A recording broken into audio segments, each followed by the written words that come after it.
My husband and his buddies staged a prank for my birthday, blindfolded me, dumped me at an abandoned gas station, and drove off laughing. I never went home. When they filed the missing person report, I was already sailing to Europe. 3 years later, they saw me again on a billionaire's yacht. As his wife. I found the email 3 days before my 35th birthday. My fingers froze on the keyboard as I stared at our shared home office computer screen, a cold wave washing over me. Emmett had forgotten to log out of his account, something he never did. The message from Phoebe glowed on the monitor with sickening clarity. Can't wait for this weekend. Once she's out of the picture, we can finally stop sneaking around. The email thread stretched back 3 years. 3 whole years of lies, while I cooked his meals, washed his clothes, and smiled at company parties. Evidence upon evidence cascaded before my eyes as I scrolled through intimate messages, hotel confirmations, and photographs I could never unsee. My hands trembled as I forwarded everything to my personal email account. The one Emmett knew nothing about. Before we continue this journey of betrayal, resilience, and reinvention, I want to invite you to join our community of survivors and thrivers. If you're drawn to stories of women who refuse to be defined by others' cruelty, consider subscribing. It costs nothing and connects you with thousands who understand that sometimes the best revenge is living well. Now let's return to the moment of discovery. I heard his key in the front door and quickly closed the browser, my heart hammering in my chest. When he walked in, I greeted him with the same kiss I had given him for 12 years of marriage. He never suspected that something had fundamentally changed. Working late again tomorrow, he said casually over dinner, not meeting my eyes. Big project deadline. I nodded, watching him twirl pasta around his fork. Of course, honey. I understand. The lie slipped from his lips as easily as air. I wondered how many big project deadlines had been nights in Phoebe's bed. That night, I lay beside him, staring at the ceiling, my mind racing. When had I become so invisible? What had I done to deserve this betrayal? The questions dissolved into a singular clarity. I deserved better. The next day brought an answer I hadn't expected. I left work early, sick to my stomach from stress and sleeplessness. Our house sat at the end of a quiet suburban cul-de-sac, the kind with manicured lawns and 2-car garages. I pulled into the neighbor's empty driveway instead of ours when I saw Emmett's car parked out front, hours before he should have been home. I approached from the side entrance and heard voices from the back patio. Emmett's laugh rang out, followed by others. Crouching beneath the dining room window, I peered over the sill. 4 people lounged around our patio table, drinking the expensive bourbon I had given Emmett for Christmas. Emmett, Phoebe, and his 2 oldest friends, Finn and Luca. Luca's wife Esla wasn't there, probably at home, just as clueless as I had been. So it's settled then? Finn was saying, his voice slightly slurred. The birthday surprise. You sure this isn't too harsh? Luca asked, though his tone was undercut by a smirk. Emmett shook his head. It's perfect. We blindfold her, drive around for an hour, and drop her off at that abandoned gas station on Route 16. By the time she finds her way back, she'll get the message. The message that you're done playing house with your boring wife, Phoebe added, sliding her hand onto Emmett's thigh. My stomach clenched as he leaned over and kissed her, right there, in our backyard, on the patio furniture I had picked out. She's been so clingy lately, Emmett sighed. Always asking questions, wanting to know where I've been. This will shake her up enough that when I tell her I want a divorce, she won't fight it. Phoebe beamed. And then we can finally stop hiding. Goodbye, problem wife. Finn raised his glass, and they all clinked theirs in agreement, laughing. I sank beneath the window, my back against the siding, heart pounding in my ears. They weren't just planning to humiliate me. They were plotting to break me. That night, when Emmett came to bed smelling of bourbon and betrayal, I had already made my decision. Morning light filtered through the curtains as I stared at my open suitcase hidden in the back of the closet. For 2 days, I had quietly gathered essentials, documents, photographs, my grandmother's jewelry. I had been withdrawing our emergency cash from the joint account in small amounts, $5,000 total. It would have to do. My hands shook slightly as I zipped up the suitcase and pushed it back into its hiding place. In the kitchen, Emmett was making coffee, whistling tunelessly. Morning, sunshine, he said. Excited about your birthday tomorrow? Very, I said, forcing a smile. Any hints about what you've planned? That would ruin the surprise, wouldn't it? I nodded, accepting the coffee mug he handed me. I suppose it would. Throughout the day, I moved like a ghost, saying silent goodbyes to everything I wouldn't take with me. The porcelain vase from our honeymoon. The blanket my mother had knitted. I made Emmett's favorite dinner that night. Pot roast, roasted potatoes, and carrots. He praised the meal, clueless to the storm brewing inside me. After dinner, I asked casually, will Finn and Luca be joining us for tomorrow's surprise? He shrugged. Why? Just curious. Been a while since we all hung out. Later, with the shower running, I called for an Uber to meet me at the gas station on Route 16 around noon. The driver hesitated at the location, but agreed after I offered extra payment. That night, I lay awake beside Emmett, memorizing the ceiling patterns, listening to his even breathing. The man I had loved, built a life with, was planning to discard me like trash. Silent tears soaked my pillow. Dawn broke on my 35th birthday. I got up and made pancakes with strawberries and whipped cream, his favorite. Emmett came downstairs, smiling. Happy birthday, babe, he said, kissing my cheek. I've got something special planned. I can't wait, I replied, voice steady. At 11, the doorbell rang. Finn and Luca stood grinning on the porch. No Phoebe, too obvious. Happy birthday, Isla, Finn said, handing me a silk scarf. I recognized the irony instantly. This would be my blindfold. It's beautiful, I said, running it between my fingers. Why don't you put it on? Luca asked. Emmett wants you to wear it for the surprise. I smiled and handed the scarf to Emmett, turning my back. Would you do the honors, honey? The soft fabric covered my eyes. Emmett tied it securely. His hands lingered. Ready for the best birthday surprise of your life? He whispered. Absolutely ready, I said, smiling for real for the first time in days. Almost there, Emmett announced as the car slowed. The blindfold stayed on, but I had counted the minutes, 47 since we left home. Long enough to disorient me. The door opened. Emmett helped me out. Gravel crunched underfoot. The smell of gasoline and dust hit my nose. We were there. Ready for your surprise? Finn asked, barely containing his laughter. I can't wait, I said, steady. Rough hands spun me around, probably Luca's. I stumbled on purpose. Then, with theatrical flair, Emmett removed the blindfold. The abandoned gas station looked even more desolate than I'd imagined. Shattered windows gaped like missing teeth in the weathered building. Faded signs advertised cigarette brands that hadn't existed for years. We were at least 5 miles from the nearest occupied building. Surprise! The 3 men shouted, doubling over with laughter. I forced confusion onto my face. I don't understand what's happening. It's a test, Emmett said, his eyes cold despite his smile. To see if you're as resourceful as you always claim to be. Finn held up my cell phone, which they'd taken from my purse before leaving the house. No cheating. You guys can't be serious, I said, letting my voice tremble. You're just going to leave me here?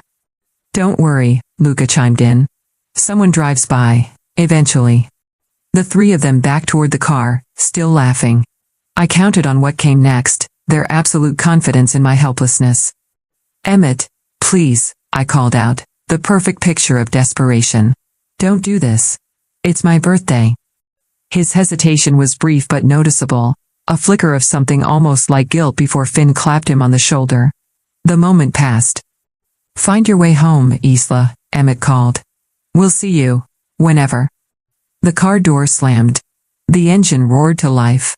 Dust billowed around me as they pulled away, their laughter fading into the distance. I waited until their car disappeared over the horizon before allowing my face to relax.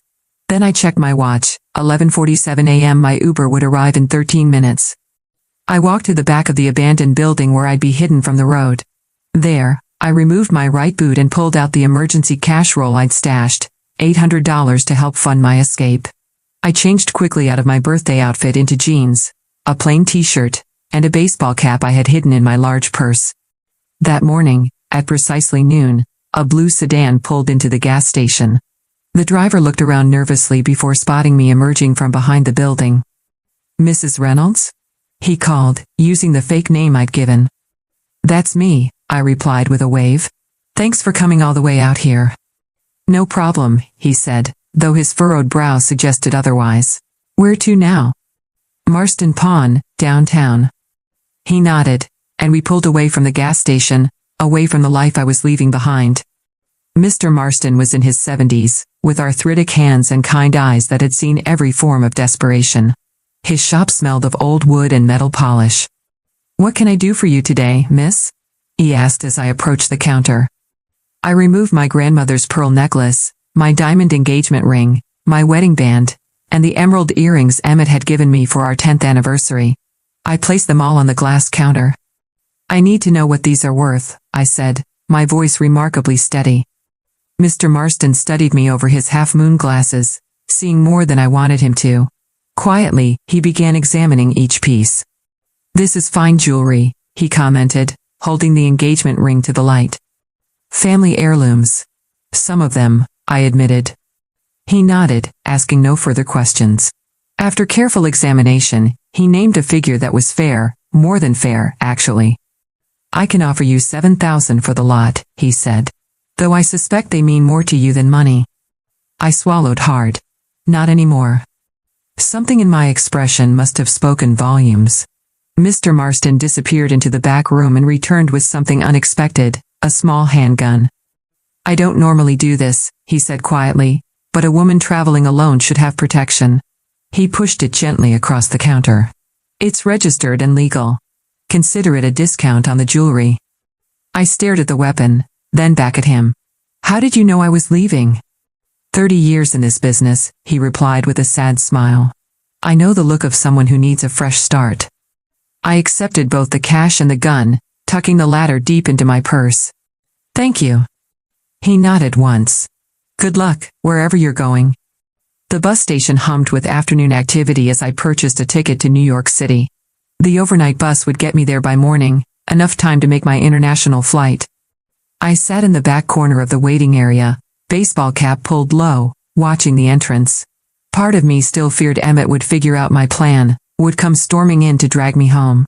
But as the hours passed and boarding time approached, I began to believe I might actually escape. The bus rolled out of the station at dusk. As the familiar storefronts and street signs of my hometown slipped away into darkness, I felt something unexpected, relief washing over me in powerful waves. No more pretending. No more silent tears. No more wondering when the next lie would come. In New York, I used an internet cafe to check in for my flight and print my boarding pass. I'd booked it using my maiden name, Isabella Chen, and paid in cash through a travel agency that catered to clients who preferred anonymity. The flight to Paris wasn't direct. It included a layover in Iceland, making me harder to track. Security at JFK barely glanced at my passport. Mr. Marston's gift had been safely mailed ahead to a French post office box I'd arranged online. Within hours, I was airborne, watching America disappear beneath clouds and distance. The Parisian hostel was in Montmartre, shabby but clean, with a shared bathroom and a narrow bed that squeaked with every movement. I sat on its edge that first night, listening to the unfamiliar sounds of the city drifting through the window. French conversations echoed from the street below. Someone was playing an accordion in the distance. The smell of fresh bread from the bakery downstairs clung to everything. I'd done it. I'd actually escaped. My hands trembled as I opened the burner phone I'd bought at the airport. No calls. No texts. Emmett was probably just returning home, expecting to find me humiliated, defeated, and ready to accept whatever crumbs of a life he was willing to offer. But I was here, an ocean away, free. Terror gripped me suddenly. What had I done? I had no job, no real plan, limited funds, and barely spoke the language. I was completely alone in a foreign country. But then again, hadn't I been alone for years? Married, but isolated. Present, but unseen. I walked to the window and pushed it open, letting the cool Parisian night air brush my face. The Sacré-Cœur Basilica glowed white against the dark sky, a beacon on the hill. Somewhere in the distance, someone laughed, a genuine, joyful sound. For the first time in years, I allowed myself to imagine a future shaped by my own hands. The thought was terrifying. It was exhilarating. It was mine. Morning light filtered through the thin curtains of my hostel room, illuminating dust motes dancing in the air. I had been in Paris for 2 weeks, and my resources were dwindling faster than I'd hoped. The romantic notion of escape had collided with the reality of being a foreigner with limited language skills and no employment history. That morning, I walked into the third employment agency I'd visited that week. My resume was sparse, deliberately so. I couldn't risk Emmett ever finding me. Isabella Chen, the receptionist called, mangling my maiden name with a French accent. The interviewer, Madame Rousseau, was a stern woman with impeccable posture and silver-streaked hair pulled into a tight bun. She glanced at my paperwork with pursed lips. "Your French is minimal," she noted in heavily accented English. "I'm learning," I replied quickly. She raised a perfectly shaped eyebrow. "And your experience?" "Administrative work," I answered vaguely. "I'm organized, punctual, and I learn fast." She studied me for a long moment, then sighed. "We have one position, receptionist at Lambert Financial. They need someone who speaks English for their international clients." My heart leapt. "Financial?" I asked, hopeful. "Don't get excited. You answer phones and greet clients. 3-month temporary contract. If they like you, perhaps it becomes permanent." I nodded eagerly. "When can I start?" Lambert Financial occupied the 3rd floor of a modest building in the 8th arrondissement. The office was smaller than I expected, just 15 employees. My desk sat near the entrance, a polished wooden fortress separating me from the visitors. "Bonjour, Lambert Financial." I practiced each morning before the office opened, trying to perfect my accent. "Comment puis-je vous aider?" My immediate supervisor, Giselle, was initially cold toward me, another American taking a job a French person could have filled. But she softened slightly when she saw my determination. "Your pronunciation," she said one afternoon, wincing as I mangled the client's name over the phone, "needs work." After I hung up, she added, "Let me help you." At lunch, while others went to nearby cafes, Giselle began teaching me proper French, correcting my grammar and pronunciation between bites of her sandwich. In return, I stayed late to help her with English reports. By night, I attended free language exchange meetups at a local bookstore. There, surrounded by expatriates and locals, I practiced conversation and gradually built a small social circle, careful never to reveal too much about my past. My tiny studio apartment, rented with the last of my pawn shop money, became my sanctuary. Each night, I wrote down new French words I'd learned, repeating them until they felt natural on my tongue. The language became my armor, each new phrase a brick in the wall between my past and my present. 3 months into my contract, I noticed something odd while sorting the mail. An invoice from a major client had been duplicated, and Lambert Financial had paid it twice, an error of nearly 40,000 euros. I hesitated, unsure if it was my place to say something. But the duplicated invoice number nagged at me. "Excuse me," I said, knocking softly on the door of Philippe Lambert's office, the company's founder and CEO. "I noticed something in the accounts that might be important." He looked up, surprised to see the receptionist in his doorway. When I explained the double payment, his expression shifted from annoyance to interest. The next day, Lambert Financial recovered the duplicate payment, and I received something unexpected, a promotion to administrative assistant. "You have good eyes," Philippe told me. "We need that." My new role gave me access to financial reports, client portfolios, and investment strategies. The language of finance came back to me easily. Numbers had always made sense to me in a way people sometimes didn't. While filing reports and organizing data, I absorbed everything I could about European markets. 6 months into my new life, I had established a routine, work during the day, French lessons or quiet study in the evenings. On weekends, I explored Paris alone, finding comfort in anonymity.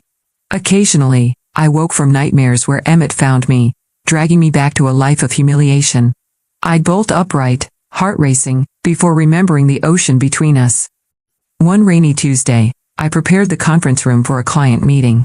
As I arranged water glasses and notepads, Philippe entered with Giselle and 2 senior advisors. "Isabella, could you bring the Mercer portfolio when you have a moment?" Philippe asked. I nodded and retrieved the file. As I placed it on the table, I noticed something in the investment strategy that triggered an alarm in my mind. "Will that be all?" I asked, turning to leave. "Yes, thank you," Philippe replied. I hesitated at the door, my hand on the knob. The error was glaring to me. They were recommending a significant investment in a sector that, based on the reports I'd been filing for weeks, showed clear signs of instability. "Pardon," I said, turning back. But I couldn't help noticing the telecom investment strategy.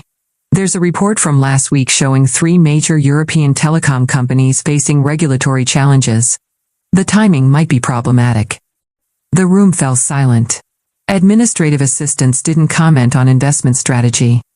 "The report is in the blue folder, 3rd cabinet, 2nd drawer," I added, then promptly shut my mouth. After an excruciating pause, Philippe opened his briefcase and produced the very report I'd mentioned. He studied it, then looked up at me with narrowed eyes. "You read all the reports that come across your desk?" "Yes, sir," I admitted. "I find them educational." A client meeting wasn't the place for that conversation, so I was dismissed with a nod. I spent the rest of the day certain I'd be fired. Instead, Philippe called me into his office after hours. "How much do you know about financial markets?" he asked, without preamble. "More than a receptionist should," I admitted. "Less than I'd like." "Where did you learn?" "Self-taught," I replied, only half a lie. It was easier than explaining my previous life. I've always been good with patterns and numbers. Philippe leaned back in his chair. "The Mercer account is important to us. Your observation today saved us from a potentially embarrassing recommendation." He paused. "Would you be interested in more responsibility here?" "What kind of responsibility?" "Analysis, research. Behind the scenes, of course. Your French isn't quite ready for client-facing roles." For the first time in months, I felt something new, a flicker of genuine ambition. Not just survival, but purpose. "I'd like that very much," I replied. That night, as I walked home along the Seine, the lights of Paris reflected in the water like stars. For the first time since I arrived, I didn't feel like I was merely hiding. Isabella Chen, the woman I was becoming, had just taken her first real step forward. I wasn't running from the past anymore. I was walking steadily towards something new. I stopped on Pont des Arts, watching boats glide beneath me. Somewhere across the ocean, Emmett probably believed I was broken, defeated, perhaps even dead. He couldn't imagine what I was building here, brick by careful brick. A life completely beyond his reach. 6 months into my new role as a financial analyst at Lambert Financial, Philippe called me into his office. A man I didn't recognize sat across from his desk. Tall, with salt and pepper hair, he wore a perfectly tailored navy suit that spoke of wealth without shouting it. "Isabella, this is Mr. Tanner Reed," Philippe said, using the name I now answered to without hesitation. "He's the CEO of Atlantic Meridian Shipping. Mr. Reed, this is Isabella Chen, the analyst I mentioned." Tanner Reed stood to shake my hand.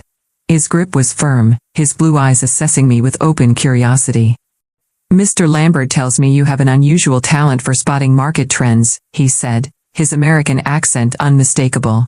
"Something about seeing patterns others miss." I smiled politely. "I just pay attention to details." "Isabella will organize your portfolio review," Philippe explained.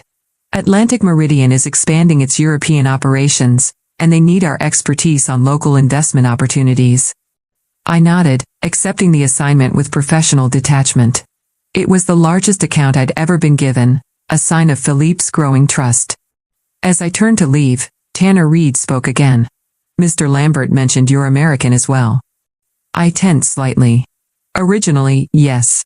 But Paris is home now." Something in my tone must have discouraged further questions. He simply nodded and returned to his conversation with Philippe.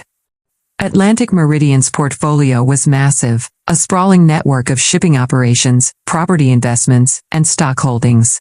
I spent weeks organizing the data and creating comprehensive analyses of their current positions and potential vulnerabilities. Tanner Reed returned to our offices frequently during this period. Sometimes, he worked directly with me, asking pointed questions about European markets that revealed a sharp business mind beneath his reserved exterior.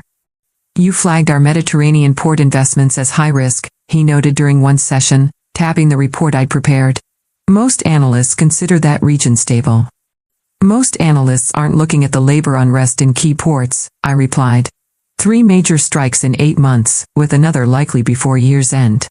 Combined with new fuel regulations taking effect next quarter, your operational costs there will jump at least 17%. He studied me with newfound interest. And your recommendation? Strengthen your Northern European holdings instead. Less immediate profit potential, but significantly more stable over the next 3 years, particularly the Norwegian routes. 2 weeks later, the Mediterranean ports erupted in the largest shipping strike in 15 years. Atlantic Meridian, having shifted resources based partly on my analysis, weathered the crisis while competitors floundered. The following day, Tanner Reed arrived at our office with an unusual request. "I'd like to borrow Miss Chen for a special project," he told Philippe. "A consulting arrangement between our companies, with her as the primary liaison." Philippe looked conflicted, pleased at the prestigious connection, but reluctant to lose my services. "It would be a substantial contract," Tanner added, naming a figure that made Philip's eyebrows rise. And so began my work with Atlantic Meridian. At first, just 1 day a week, eventually, it became my primary focus. Tanner's Paris apartment served as our workspace, a stunning pied-à-terre with views of the Eiffel Tower. We worked long hours analyzing market data, restructuring investments, and planning strategic acquisitions. "The shipping industry faces a critical juncture," Tanner explained one evening as we studied projections, environmental regulations, automation, shifting trade agreements. "Most of my competitors are reacting instead of preparing." I respected his foresight. Unlike many executives I'd met, he didn't chase quarterly profits at the expense of long-term stability. Our professional relationship developed a rhythm. I provided analysis. He made decisions. We rarely spoke of personal matters, an arrangement that suited us both. Until the market crash of 2023. It began with a collapse of a major Asian bank, triggering a domino effect across global markets. Companies panicked, selling assets at devastating losses. "Everyone's liquidating," Tanner said during an emergency call, his voice tight with stress. "The board wants to follow suit." "Don't," I replied immediately. "This is exactly when you should be acquiring, not selling. We could lose everything or emerge twice as strong." I sent him a contingency analysis I'd quietly prepared months earlier. "These shipping companies will be available for a fraction of their value. Their routes complement yours perfectly." Silence stretched between us. I'd overstepped, an analyst telling a CEO how to run his billion-dollar company during a global crisis. "If you're wrong," he finally said, "we both lose our careers." "I'm not wrong." 3 days later, while competitors scrambled to offload assets, Atlantic Meridian began a careful acquisition strategy. Within 6 months, the company had doubled its fleet at minimal cost. When markets stabilized, Atlantic Meridian's value had tripled. Financial journals called it strategic genius. Only Tanner and I knew the truth, that a woman once left blindfolded at a gas station had orchestrated one of the most successful corporate expansions in recent history. After the crash, something shifted. Tanner began asking for my opinion on matters beyond finance. We occasionally dined together after late work sessions. Our conversations drifted, books, travel, cautious glimpses of our pasts. I revealed little. Only that I had left America after a painful divorce. He shared more, a failed marriage, a daughter in college who rarely called.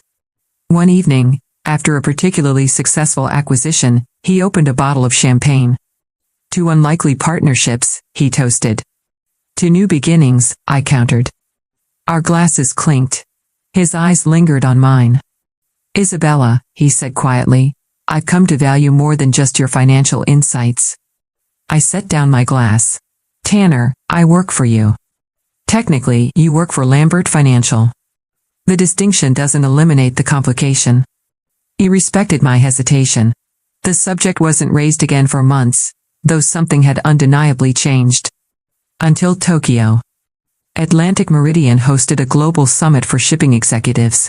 As Tanner's key advisor, I accompanied him, preparing presentations, analyzing competitor strategy. On the final evening, I watched him command a room of global leaders with quiet confidence, and I realized my feelings had evolved beyond professional admiration. Later, alone on the rooftop garden of our hotel, I found him staring out at the Tokyo skyline. "You should be celebrating," I said. "The consortium agreement is a triumph." "Some victories feel hollow without someone to share them with," he replied. The moment stretched, full of unspoken possibility. I've spent 3 years rebuilding myself, I said, learning to trust my judgment again. And what is your judgment telling you now? I met his gaze. That fear is a poor foundation for decisions. His hand found mine on the railing, warm and steady. I would never want to be another thing you fear, Isabella. 6 months later, we stood in a modest Paris courthouse. No lavish ceremony. No grand reception. Just us, Philippe and his wife as witnesses, and the simple words that bound us together. My wedding ring was nothing like the one Emmett had given me. Tanner had chosen a band of twisted gold, imperfect, unique, resilient.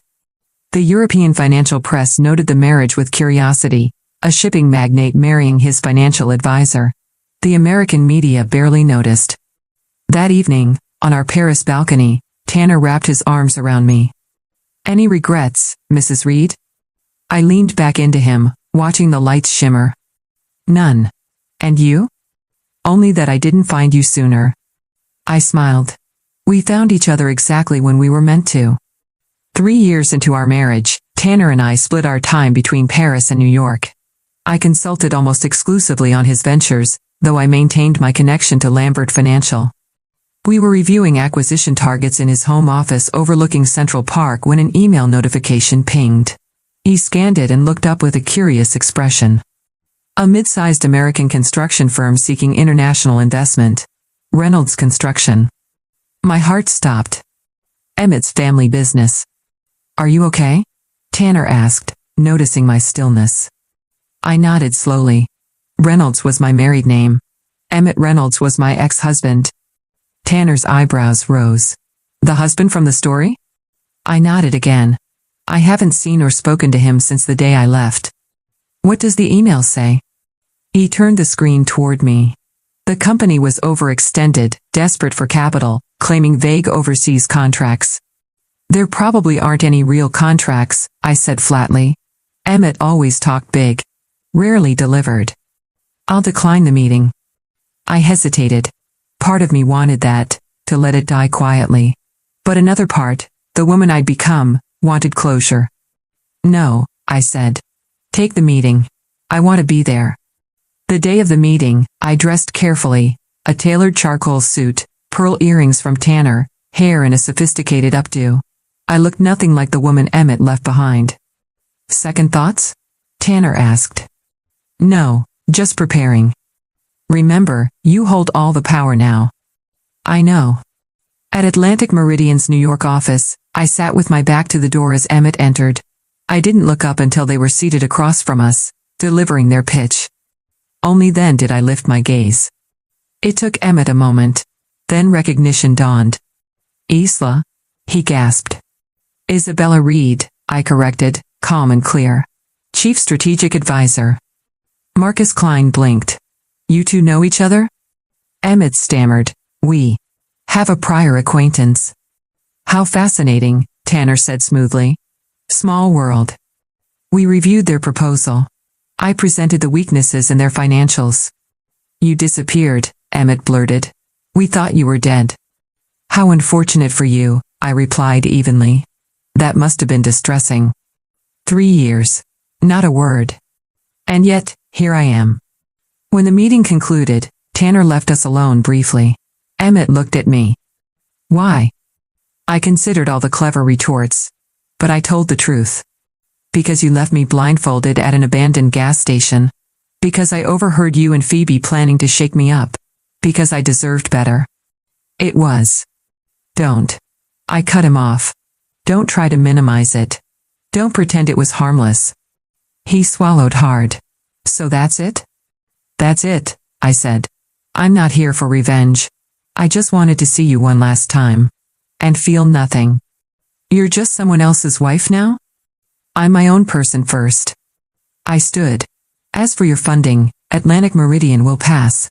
Your proposal doesn't meet our standards. He didn't take my hand. He couldn't meet my eyes. As Tanner and I walked him to the elevator, I felt it, a release. Not vengeance. Not triumph. Freedom. Because this life wasn't a reaction to Emmett anymore. It was mine. Built brick by brick. Choice by choice. And that was the sweetest victory of all. As Isabella's journey comes to a close, I'd love to know, which moment resonated with you most? Was it her escape? Her rise? That final confrontation? Let us know in the comments, and if her story inspired you, subscribe for more tales of resilience and rebirth. Your support means everything.